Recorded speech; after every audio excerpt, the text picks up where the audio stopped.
mukyala Kusasira tugambe nti gwe yamugambye akulekere ekifo.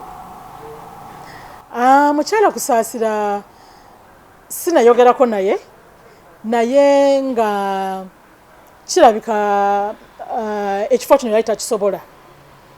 Bw'abanga sinamulabako mawulire, sinamulabako wantu na wamu, naye alabika ekifo kino nakirabako edda nga ataddeyo interest, nabirabako mawulire.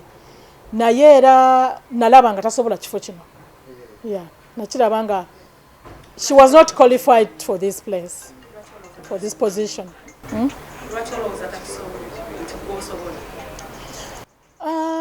Nawulirizaamu ku bintu ku interview eya Kusasira gye baamuwa. Actually ewaffe e Bulaaya gye mbeera, bwe natuuka e Bulaaya nasooka kubeera cleaner, nga nsiimuula office, nga nongoosa mmeeza, nga nsiimuula computers, nga ntwala rubbish, nga nongoosa toilet. Gwe mulimu gwe natandikirako okumala emyaka nge. Nsanyusa okubalabako wano era mumpadde amaanyi mangi nnyo mwenna bwe mbalabyeko nga muzze okumbaakinga ku kifo kya East African Legislative Assembly representative in the Parliament. Mwebale nnyo kujja, mwebalege. Amaanyi agange bampita Hasinah M era nga mbeera United Kingdom, county gye mbeera bagiyita Hertfordshire, ekyalo kye mbeerako bakiyita Waltham Cross.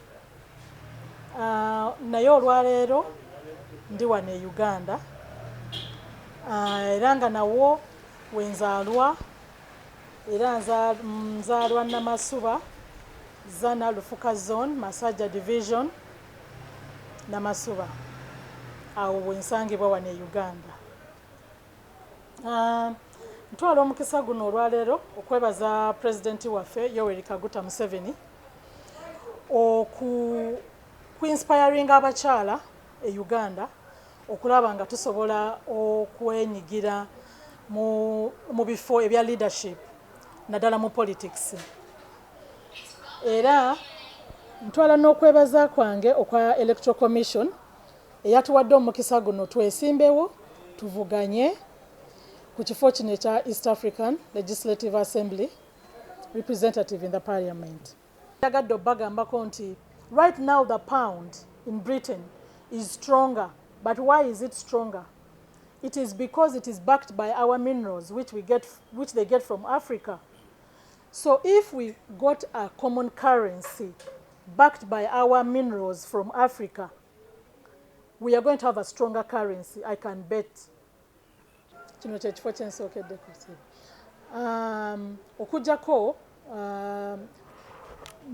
I'm aspiring to run for the place of chairperson, UK and Ireland chapter in the United Kingdom. Embeera nzimanyi kubanga nazaalibwa Uganda, eri mazeeyo bumaza myaka 18, naye era nakomawo Uganda, olulimi lwange nkyalwogera, saalwerabira, era n'empisa nkyalina za bannayuganda nga bwe nazaalibwamu.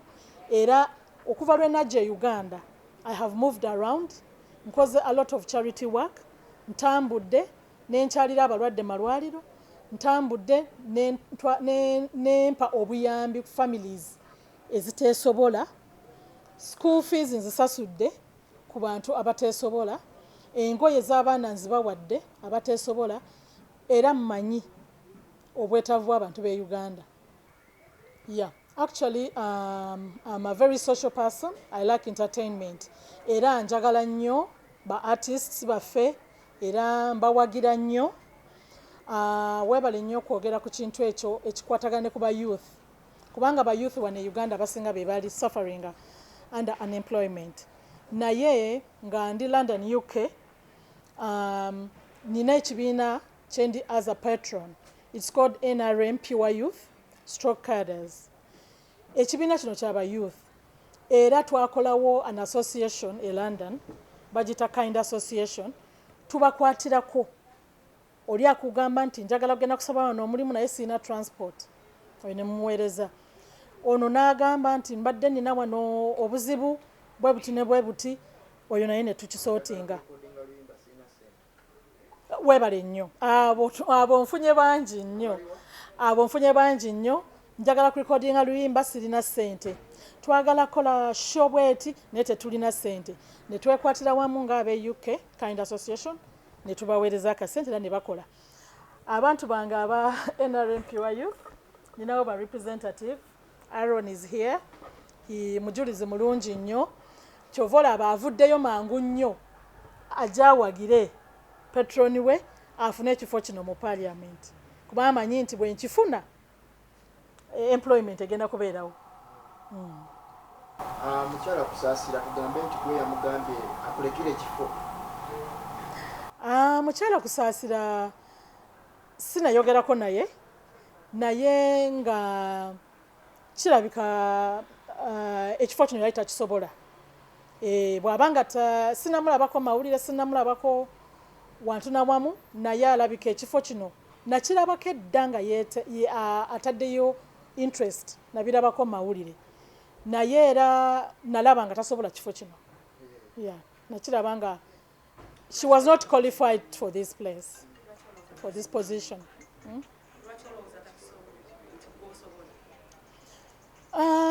Nawulirizaamu ku bintu ku interview eyakusasira gye baamuwa.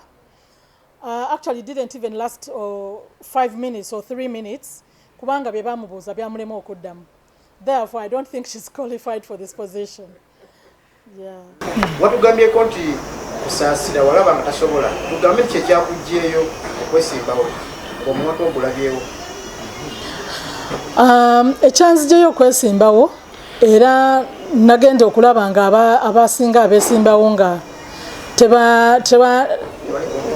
tebali competent. Actually yes, they are not competent for this position, including Kusasira.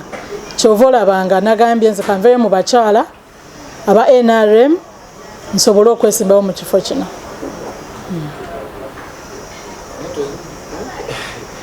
Wagambe tasobola wawulira nga luzungu atamanyi kiki? Actually ekibuuzo ekyamubuuzibwa tekyamulema okuddamu yaseka busesi. Awo interview we yakoma. Yes, kati either teyategeera kye baali bamubuuza oba yali tasobola kinyonyola mu luzungu oba baamubuuza mu luzungu n'addamu mu Luganda bwe nzijukira. Kati n'olwekyo ekifo kino kibadde kyetaaga qualification of S6 leavers certificate. Simanyi oba A-level agirina kubanga omuntu yenna alina A-level certificate aba asobola communicating well in English. So I suppose she didn't have it. Era musaba ebirowoozo byabadde alina nsobola bimutwalira mu maaso bw'abanga ye ekifo yakivuddeko. Yes. Naye ogambe bade tewesimbawo okufuza. Nedda. Si kinene nnyo gy'oli. Ekifo nze ndi mukulembeze mu bifo bingi nnyo ebirala ebitali wane Uganda n'ebimu biri Uganda naye nga ndi mukulembeze wadde embeera Bulaaya. Wane Uganda ndi a director of mobilization for the NRM Diaspora League, and that's a big post. UK, I'm a patron of the NRM Pure Youth Stroke Cadres Association. It's here in Uganda. We have numerous forums whereby I am an administrator. So leadership njemazemu banga dene ate era most of my comrades or mates but finding a very easy to elect me for these positions. Yeah, they trust me, they believe in me. Era nange always nkolanga sibaswaza. I never disappoint them.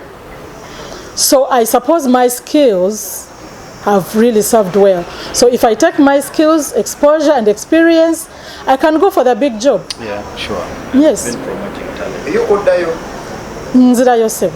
I don't know what's again your team in Mungo here.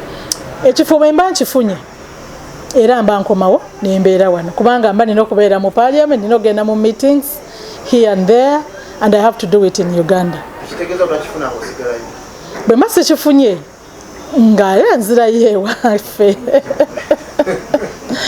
Kala kanomba kasemba eri abavubuka abali unemployed. Yeah. Abavubuka bakubiriza abali unemployed nti mufube okulaba nga mwegomba abantu ababagattako, mwegombe ebintu ebibagattako. Temugenda mu bintu bivumirira ggwanga. Buli woobeera ng'okolerera kuvumira ggwanga, obeera ovuma abantu abakulu, tosuubirwa kufuna favor eri Katonda, number one. Ate n'ekirala, you will not be elected when you mess up the society gy'obeeramu, kubanga tomanya enkya gy'olaga. Enkya ojja ku insulting omukulembeze, ate wajjewo ekifo nga okyagala. Bagenda okutunula mu fayiro yo ng'omukulembeze wamutyoboola. Ogende wenyige mu bintu ebisasamaza abantu oba ebintu ebirumya abantu. Ogenda okutuuka nga weetaaga omulimu, nga weetaaga police report, bagenda kusanga police report nfu. Abavubuka mwewale nnyo okweteeka mu firing squad gye mufunira ebizibu, ne mubeera nga bwe mutuuka mu maaso eyo tebagenda bawa mirimu lwakubanga history gye mulina. Ekyo ekintu ekyo kiremeseza nnyo abavubuka okufuna. N'ekirala, abavubuka mulekerawo okusosola emirimu. Ewaffe e Bulaaya gye mbeera, bwe natuuka e Bulaaya nasooka kubeera cleaner, nga nsiimuula office, nga nongoosa mmeeza, nga nsiimuula computers, nga ntwala rubbish, nga nongoosa toilet. Gwe mulimu gwe natandikirako okumala emyaka nga 3.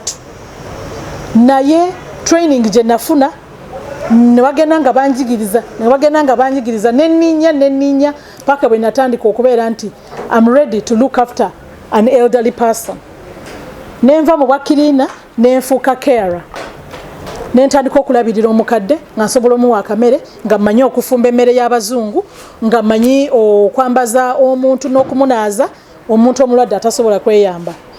Ekyo ate nenkivaako neneeyongera waggulu nenfuuka support worker. A support worker, I just make plans, write reports, give medication to the sick, nga nyamba buyambi okukwata motoka yo n'ovuga n'ogenda mu nnyumba y'omuntu n'olaba ali bulungi ne weeyongerayo. Kaakati ate awo eddala nalivaako, kati ndi mu kusoma in Anglia Ruskin University e Bulaaya, era nga nkola bachelor's degree in business management in health and social care. So mulaba bwe nninye, kati nvudde ku bwa cleaner nengenda ku bwa carer nenfuuka support worker, kati ngenda kubeera manager, ate kati ngenda kufuuka na honorable. So abavubuka mbasaba bakoppe, temunyooma mulimu.